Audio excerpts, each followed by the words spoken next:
Aí vocês estão vendo elementos petróglifos. São também chamados de taquatiaras, né?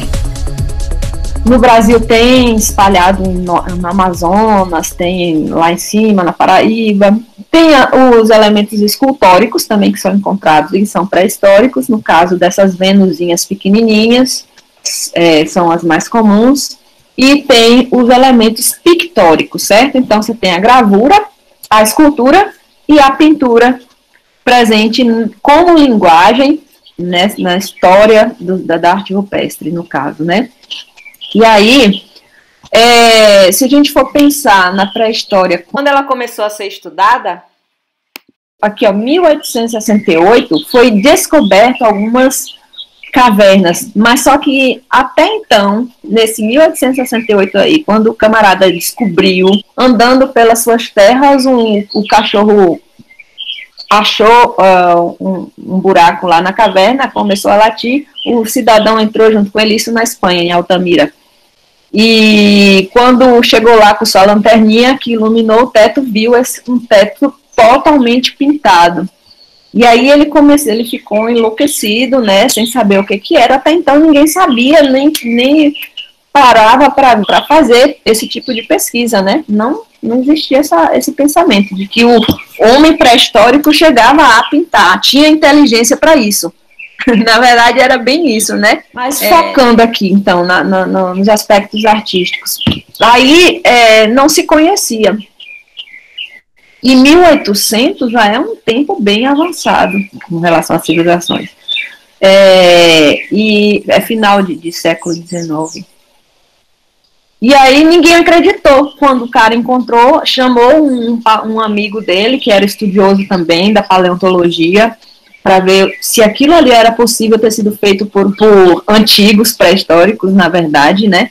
Aí chegaram à conclusão de que não, de que aquilo ali foi feito pelos renascentistas em 1500 e que era impossível isso ser pré-histórico.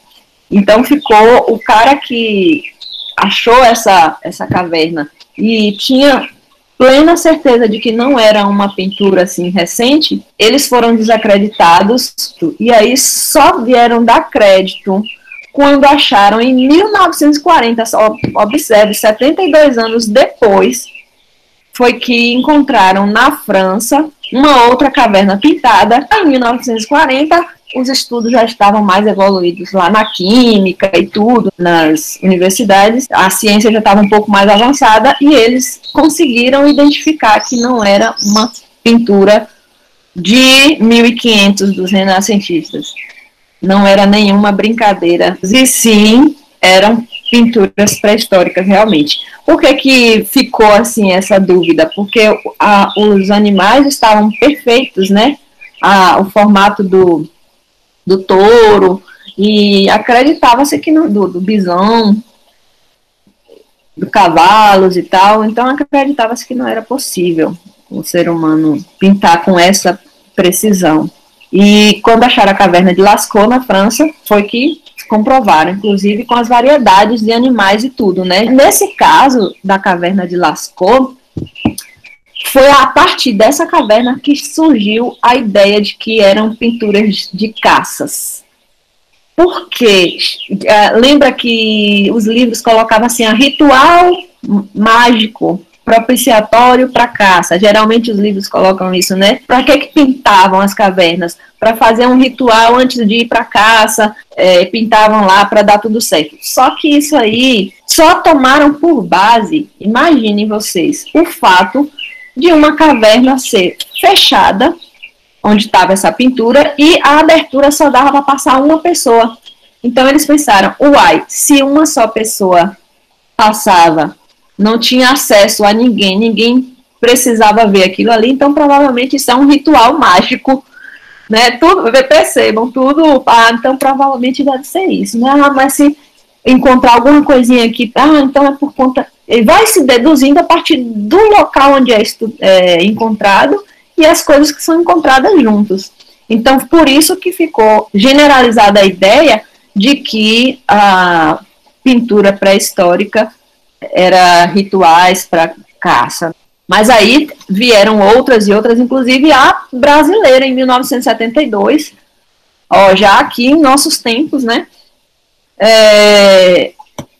vai se descobrir, assim, essa infinidade de paredões. No Brasil, não, as cavernas que nós temos, não foi encontrado pintura rupestre, sempre em paredões ou formações rochosas ou pedras, ou pedras assim, individuais, sabe, sem ser paredões. A gente não tem pintura nas cavernas? Não, não é que a gente não tem, não foi encontrado ainda.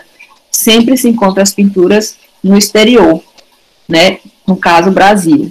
Esse daí da Serra da Capivara, por exemplo, tem muitos lugares que estão descascando, mesmo tendo toda a proteção. Aí não tem como lutar contra o sol, chuva e as intempéries, né? Eles ainda tentam fazer o descoamento de água, assim, para não terminar de descascar, no caso, né? Porque isso aí não se apaga tão fácil.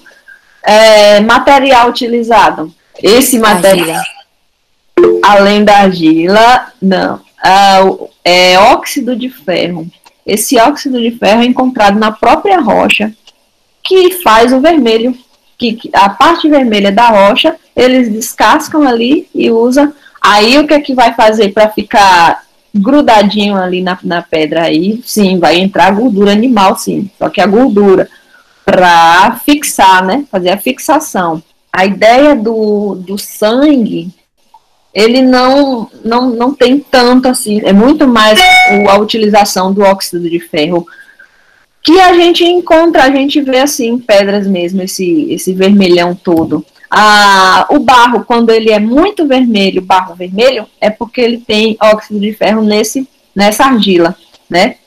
Então, a gente tem aí esse processo muito mais mineral do que orgânico, né?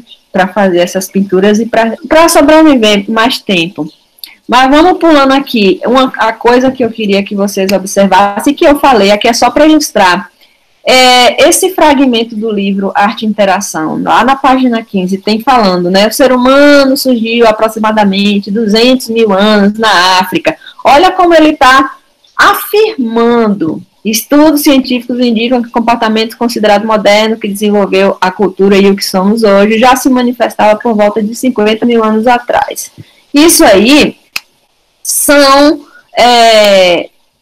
coisas que a gente lê no livro, mas que geralmente há controvérsias. Por quê? Porque você só consegue provar uma coisa quando você tem aquilo que você encontra, um objeto, por exemplo, o osso, encontrou o osso, aí tu afirma isso. Daqui a pouco você pode encontrar um osso mais antigo, e aí já apaga tudo isso. Por exemplo,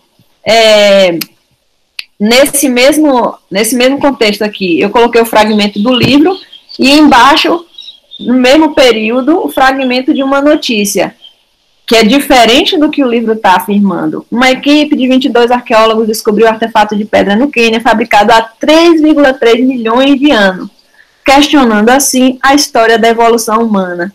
Perceberam que não é possível você 100% afirmar qualquer coisa com relação à pré-história, porque tudo que a gente afirma depende de quê?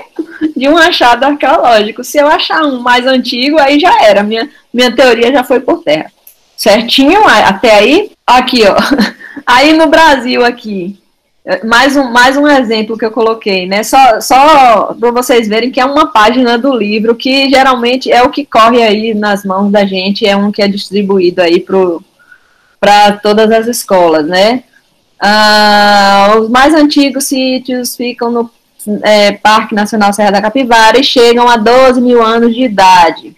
Esse aqui é a página de um livro. Se você for pesquisar fora do livro, você vai encontrar que as gravuras lá no Parque Nacional Serra da Capivara podem ter sido feitas há 38 mil anos. Então perceba a diferença aqui, ó, 12 mil anos. 38 mil anos, a partir do momento que vão pesquisando cada vez mais. Então, sobre pré-história, os livros, eles não têm 100% da verdade, certo? Aliás, nem só sobre a pré-história, né, gente? A gente tem que estar sempre aberto para as mudanças, até a própria ciência, elas mudam as teorias, assim, de acordo com as pesquisas, né? Sobre os sítios arqueológicos, vocês fizeram um levantamento aí em torno de 6, alguns poucos, né? E aí eu coloquei só para vocês terem uma ideia dos, aqui, ó, principais sítios arqueológicos no Brasil. Principais, o que significa que tem muito mais. Só que eles não são categorizados como principais porque eles não têm o fechamento quanto parque, eles não têm uma projeção, não teve um pesquisador que foi lá investigar mais a fundo, né? Então, tem muita... Eu já cheguei a ler da Super Interessante, que é uma revista bem bacana, ela fala que o Brasil, assim, fazendo uma metáfora, ele é uma caverna ainda inexplorada de sítios arqueológicos da pré-história. Por quê? Porque acredita-se que tem muita coisa a mais, mas a própria civilização, quer dizer, a construção das cidades, a ocupação das cidades, elas vão destruindo, vão invadindo tudo e não considera, não presta atenção, não observa esses sítios.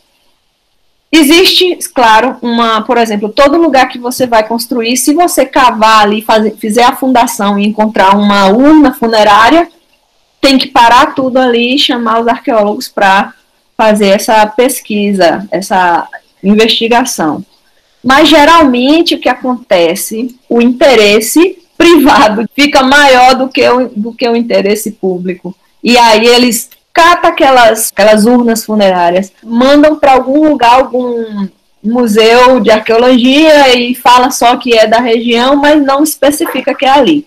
O correto seria o quê? Fechar aquilo ali para fazer mais análises do sítio arqueológico, para levantar mais informações, entende?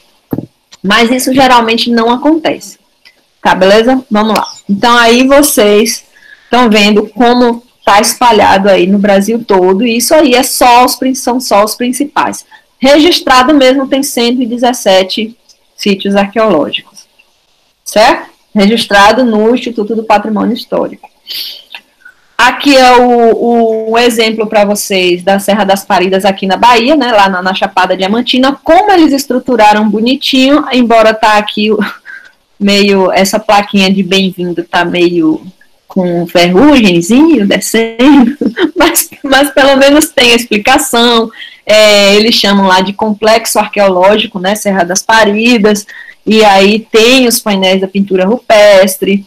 Eles têm um sistema de... Isso aqui foi feito, né, assim, só para indicar o lugarzinho que encontraram a fogueira. Aí eles ilustraram ali com os hominídeos ali, nos restos da fogueira. Como se sabe que essa fogueira é antiga pela contagem de carbono 14, que é um processo químico, e aí leva para laboratório, e a partir dali sabe quantos mil anos tem, né? Geralmente você tem, aí na Serra da Parida tem o sítio arqueológico, é de 9.008 a 9.000 anos, antes de Cristo, no caso, né? Antes do tempo presente, na verdade. Certo?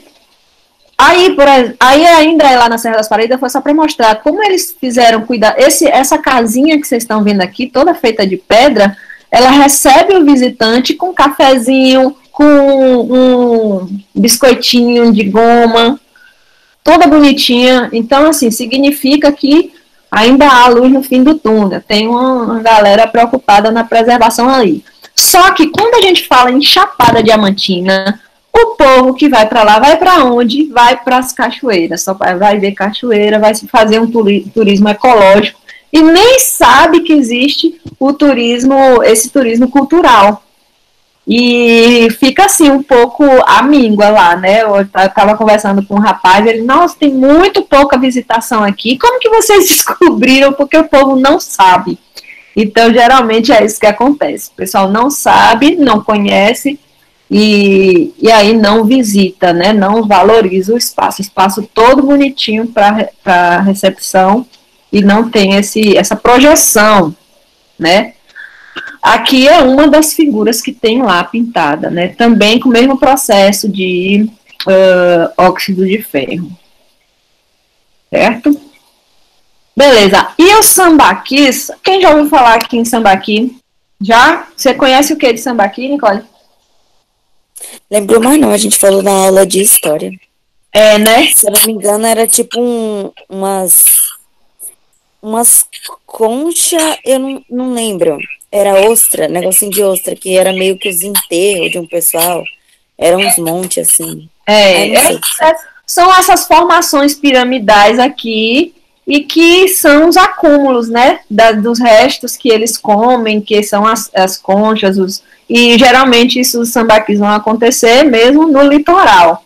Nesse caso, o sambaquis faz parte da nossa pré-história, porque ele é antes da colonização, ele é dos povos que habitavam, ninguém sabe quando, não dá para precisar o período, mas percebe que é uma junção proposital de humanos, né, que ali não é à toa, não foi a natureza que fez esse monte, foi seres humanos que moravam, habitavam por ali e foi acumulando esses vestígios, esses restos aí do que eles iam comendo, né.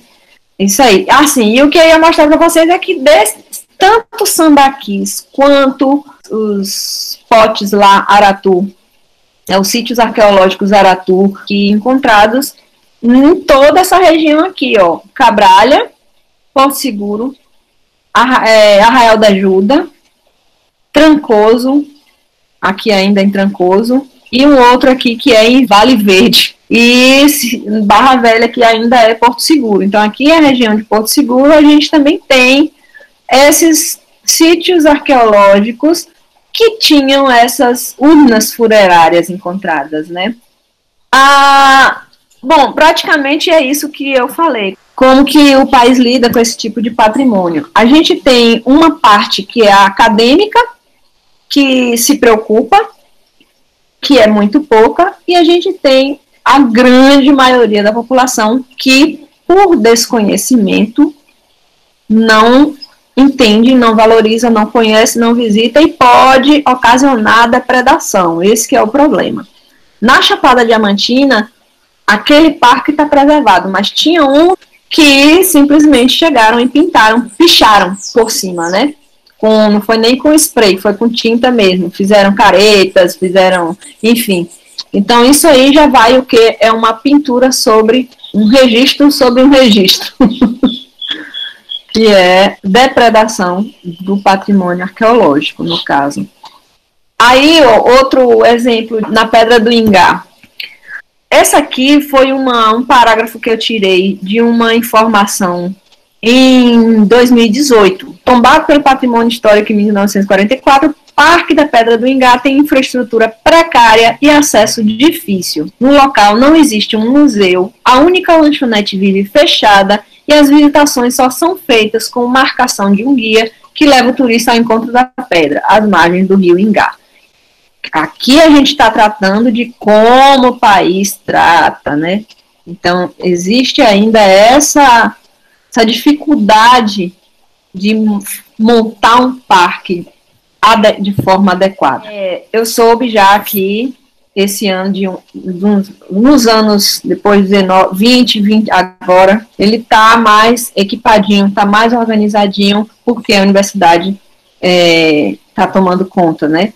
Mas, se a gente for pensar em termos de visitação, eles, inclusive, não melhoram a situação porque há pouca visitação. A Serra da Capivara, por exemplo, a Niede Guidon, que é arqueóloga, né, e ela tem as pesquisas que provam que o homem americano não entrou lá pelo Estreito de Bering, vocês já devem ter visto isso. Isso aí é uma teoria que já foi por água abaixo, principalmente por causa da existência desse sítio arqueológico. Então, ela montou uma mega estrutura para visitação, porque ela imaginava que ia ter tanta gente visitando que ela fez lugares de entrada e de saída separado, porque sabia que as pessoas podiam se esbarrar. Não, é uma pessoa que vai de quando em quando, então ficou assim uma mega estrutura montada sem ter a visitação, que ela sonhava que ia ter, partindo do princípio que lá onde ela estudou, na França e tudo, esses lugares ficam lotados, assim, né, para visitação. Aí, ó, Outra frasezinha que eu tirei do jornal. Ingá é um município que fica entre duas cidades da Paraíba, João Pessoa e Campina Grande. O local tem fama internacional por conta da Itacoatiara, né, que é isso aqui. E na cidade tem 3 candidatos, disputa a prefeitura, mas nenhum deles tem proposta para Pedra do Ingá. Essa é a forma como a gente vê que o Brasil encara, né? Os políticos, quando assumem, não sabem, não têm o conhecimento cultural, e aí também não cria proposta nenhuma para melhorar o lugar e para atrair o turismo cultural histórico. É assim, mas assim, as coisas vão mudar a partir do momento que vocês estão se formando e podem influenciar outras pessoas.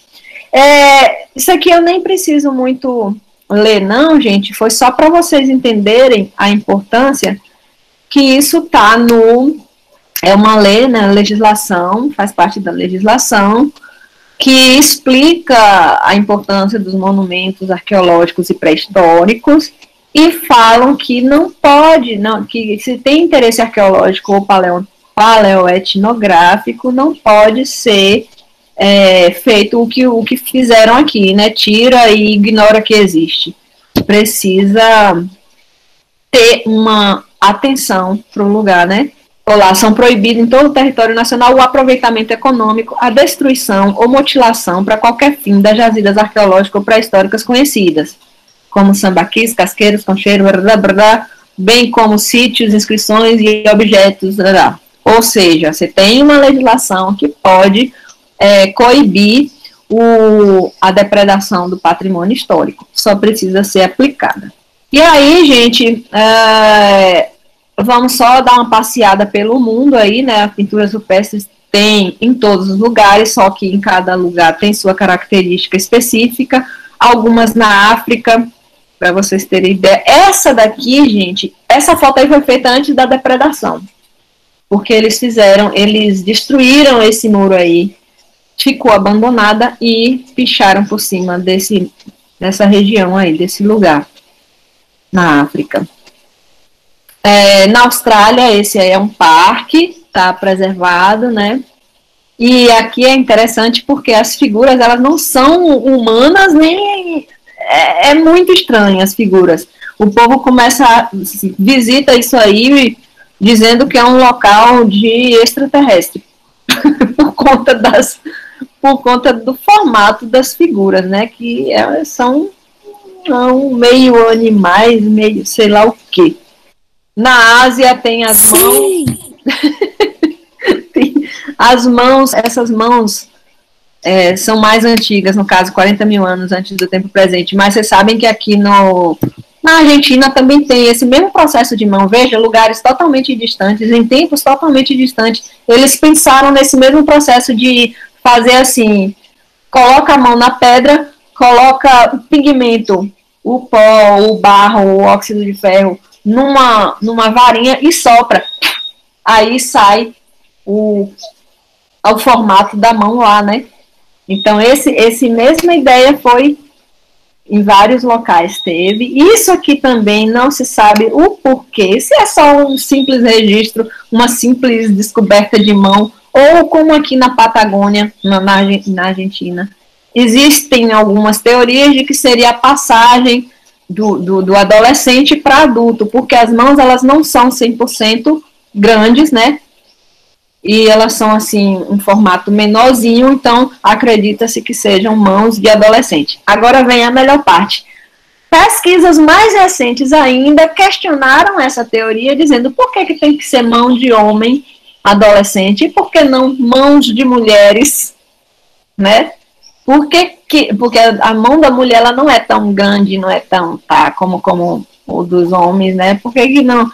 Os homens podiam sair para caçar e elas ficavam em casa, elas que descobriam essas paradas por conta dos pesquisadores machistas que acham que sempre quem faz as coisas são os homens. E por aí vai. É só para vocês entrarem um pouco nesse mundo de pesquisa e que são teorias, na verdade são hipóteses, né? Só hipóteses, nem teoria propriamente dita, são hipóteses. E essas hipóteses, elas são de acordo com quem faz, com quem projeta. Esse é um outro tipo de inscrição, que são os tipos itacoatiaras, né, que são as gravuras na Itália. Esse da Bulgária, galera, ele é feito de cocô de morcego. Isso aí dá 10 mil anos antes do tempo presente. Esse deu para identificar esse material aí, né? Cocô de morcego. Veja que aí vem uma outra questão. A gente tem objetos que parecem arco e flecha, muito similares aos que tem em todos os lugares aí, né? Como que os processos de armamento também, eles são parecidos, e mesmo em povos de distantes localidades que o oceano ainda tem como divisão, né? Enfim, são os mistérios que a gente ainda não sabe como é que funciona isso. E essa caverna, a caverna de Lascaux, ou de Chavaux, desculpa, a de Lascaux é a primeira. A de Chavaux foi encontrada em tempos recentes, 1994, e ela é super protegida, ninguém pode entrar. Essa, no caso, ela não pode ser aberta ao público, ela só é aberta a pesquisadores, e tem um documentário que conseguiu filmar lá dentro, certo? Aí a gente tem outras linguagens, como as escultóricas. Essas escultóricas aí são as mais antigas, né, tipo 35 mil anos. Também não se sabe o porquê, mas só o fato de ter os órgãos avantajados, né, os seios e tal, eles já acreditam que seja relacionado ao culto à fertilidade, um culto à fertilidade. Por que um culto à fertilidade? Ou tipo um amuleto, porque a estátua é bem pequenininha, que eles pensam que isso pode ser um amuleto. Com o nosso pensamento contemporâneo, a gente chega a essa conclusão. Outra Vênus, né? E vejam que são similares em lugares diferentes. Vênus de Hohlefels e a Vênus de Willendorf, na Áustria, e essa na Alemanha. Todas mesmo piquititita, né? De 11 centímetros por aí.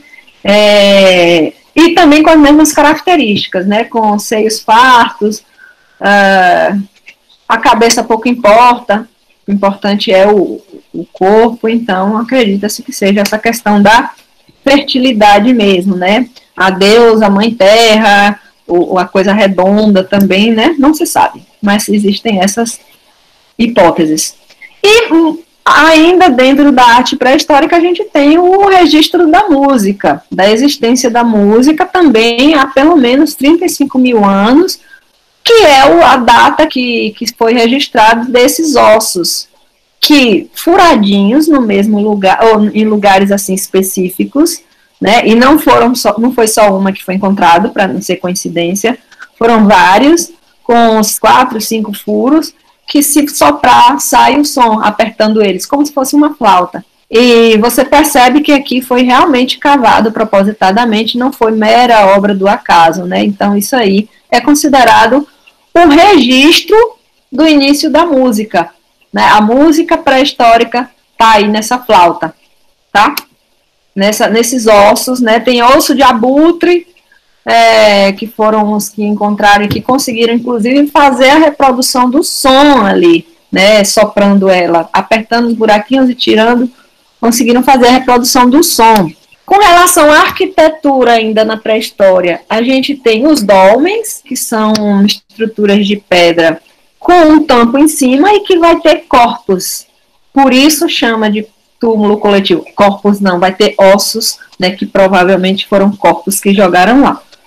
E aí, veja que eu estou falando provavelmente, e aí se categoriza como túmulos os dolmens, mas eles também são chamados de mesa de pedra, certo? E por aí vai.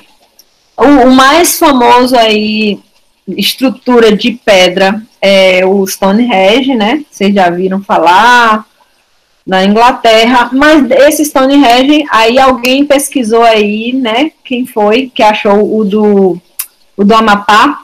Eu coloquei aqui também esse do Amapá que a gente tem, ó, Parque Arqueológico do Solstício.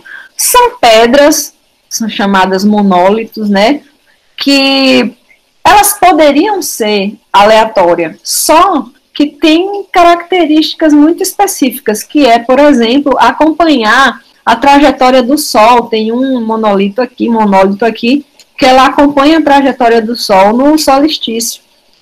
E como assim? Ela nunca tem sombra, o que significa que ela acompanha, ela faz o trajeto do Sol. O fato dela não ter sombra em momento nenhum significa que ela está alinhada com o Sol, nesse período específico, e por isso ela tem uma atenção especial aí, né? Só que tem aquela mesma história, né? Precisa estruturar mais para a visitação, porque ela fica também em um local assim de pouco acesso. Enfim, é isso.